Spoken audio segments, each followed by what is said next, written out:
Let's start here with a couple impressive clips because the commentary was horrific against Jack Hermanson in this little exhibition. Obviously, that was a nice front face lock, turned around into a cradle. They were confused here. They thought double unders was dominant, but of course he just stepped around for a double overthrow. Look at how he scrambles with that ankle pick, and his head's always with his posture in line with his spine, while his hips are kind of loose, laces down. I mean, this is very, very, very technical. Maybe more technical than I can analyze. It's kind of more for DC. So this, what people are calling, the easiest takedown, and it was certainly one of the craziest moments ever. I don't know about easy takedown. He maybe made it look easy. So let's look at his entry. Firstly, he's developed a striking and shot, like for wrestling shot, style that blends the two very well. And because he wrestled so long with a right foot lead, he's also developing, as we'll kind of look into when we cover striking later, southpaw stance. So here's Li Jinliang, who was defending properly until that shuck duck under to take the back. And this part of it, the rest was technical to go around to the right, and kind of eat the bicep, put his head up, come around back. This is just strength. I mean, this isn't, he's got him in a, he looks like a security guard escorting somebody out of a building. And of course, yelling at Dana didn't hurt his case at all. But it was his strength, and you kind of saw almost some anger from him. And then the hooks come in, and later on we'll get into what I always refer to with him as submission for position, meaning that he threatens submissions in order to better his position. Now here's some of his freestyle wrestling, and obviously you are just seeing a very, very skilled freestyle wrestler. See, right foot lead. That's normal for a right-handed person, by the way. You see this poor bastard. I mean, he's just getting toyed with. Look at that beautiful Henry Cejudo-ish inside trip, the way he turns his head over to the trip side. Here he is sparring with Gus, who is pretty strictly traditional and put on some weight. Not that I'm talking. Him and Khamzat spar a lot, and he gave, Juicy John Jones, his toughest fight ever. Now, when I watch something like this, especially as the more striking coach in me is concerned, I'm looking at a southpaw here. Obviously, I think he's better in a traditional stance, but this is smart to have him learn to have a right foot forward if he's going to be going against someone like an Usman or Covington, because MMA wrestling is different. Although how different, I'm not quite sure. The one thing that I get into with a critique on him is some of his submissions need some tightening up, but I think he's only a blue belt. So here we see him doing similar to something I would call flashcards when I'm holding mats or type pads, is that it's improvised pad work. But I'm looking at, like, how is he turning over his right hip on his cross, his foot they just showed come up in the air. When he kicks, is his hip following through adjacent to the bag? I mean, there's a lot of nuance here to know. See, when he kicked there's a little bit of that hand motion that's really Thai-ish. But then I see something like this that's more flowy and Mayweather reactionary type, speed work. Kind of more to make the paddle look good. But really, this gives you some perspective, and I understand for all my, this is a joke, but flat earth friends out there, the lens might be a tad distorted here, but it's still a big room. And when you see how he covers ground in a millisecond, especially from this kind of first-person shooter perspective here, it starts making sense why he tends to creep up on people, if you will. It's almost like surprising how quickly he closes gaps, but it shouldn't be. I mean, the guy's over 6 feet, I'd imagine. He's very long-limbed, and see how he follows through on that kick so effortlessly.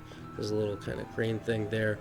I showed this a while back when I put together a little shadow boxing quickie, just because I was bored, but really nothing I do is without purpose. I'm showing you that he's switching stances kind of seamlessly, and see how his jab's getting long and his head movement's getting better, and his feet are light. I mean, we're talking about a really, really large 170. I think he's bigger than Kamaru, to be honest. And this striking hasn't been tested per se, but it looks right. There's nothing alarming in any of that I saw. So here's the shot hidden by the hand. And this carrying over part was absolutely phenomenal. But what I want to get to is kind of his transition. So first he puts his hook in as Zhang Long kind of postured up right, and he was just softening him up with some punches. But the best thing he did was pull him back there in order to set that hook. And now that he's got this kind of, what's been known as cross wrists / cross body rides from the right here where he's got this back attack going, whenever he clasps his hands together, he's just gonna move people around like nothing because of the aforementioned kind of freestyle background. But he's done Greco as well, and they aren't jiu-jitsu transitions. I mean, he's done combat sambo from what I understand.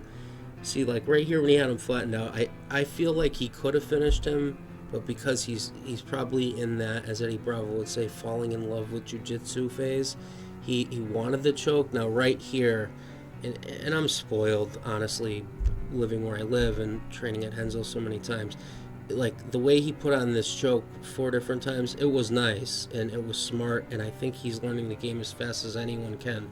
But you really need to learn to scissor your hands in that position where the hand comes behind, and then you can use your own head to press the hand that's behind theirs with your hand to bicep. And I thought that was kind of cool. I didn't notice that the night of, how they were like buddy there. I thought that was pretty cool. So let's slow this down. That right even grazed the Leech's chin a tad on the way in. So here he is, and he goes right to this body lock from the back. Picks him up, and from here, head center of mass, chin high, and he's looking over at Dana. And again, it wasn't as much technique. I mean, the first 50% of the takedown was beautiful technique, and then the bringing over to the side of the cage, which he's done before. Part of things is more strength, just pure strength, and none of these things should surprise anyone. I think this dude is a technical wizard, and honestly, I don't know who's going to say yes to a fight with him. Everyone is finding reasons not to. And what I mean by inevitable, whenever I reference inevitability of people, whether it was Peter Yan before I think he even made his UFC debut, to Habib right after he fought RDA, when I call people inevitable, the Thanos thing is obvious, but really what I'm saying is they're inevitably going to be up at a top.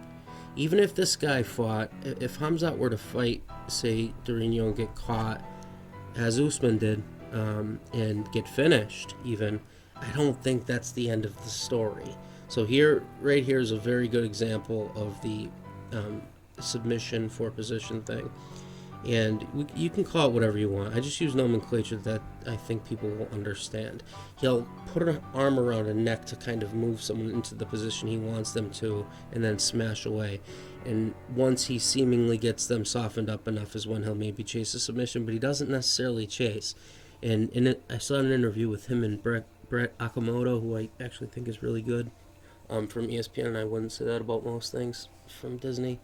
Besides Marvel, I suppose, the nerd in me.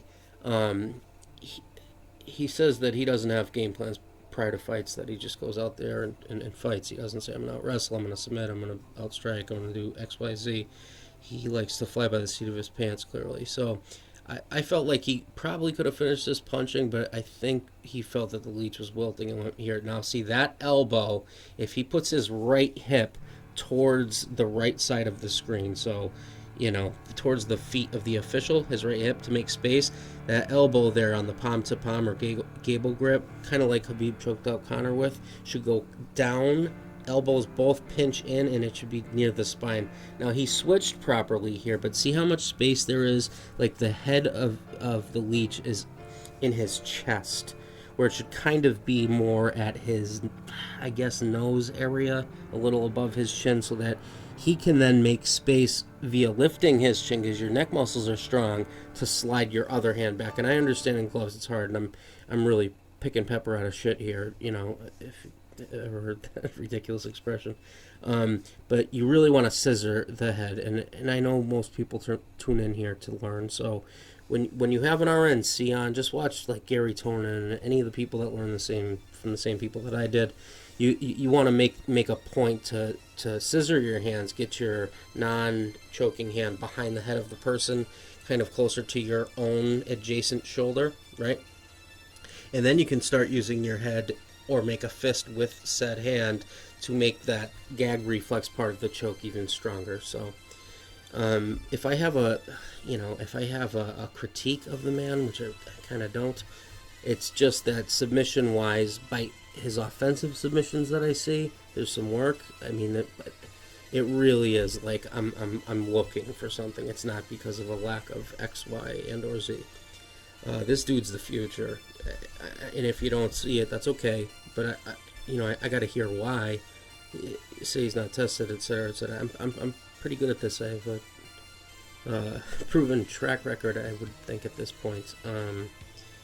Despite becoming similar to him in that you don't want to say my name aloud, right? For whatever reason. I don't know how that happens, or how my videos went from 300,000 views before anyone knew who I was to 6 views now that everyone does. That doesn't make sense either, but YouTube has certainly changed.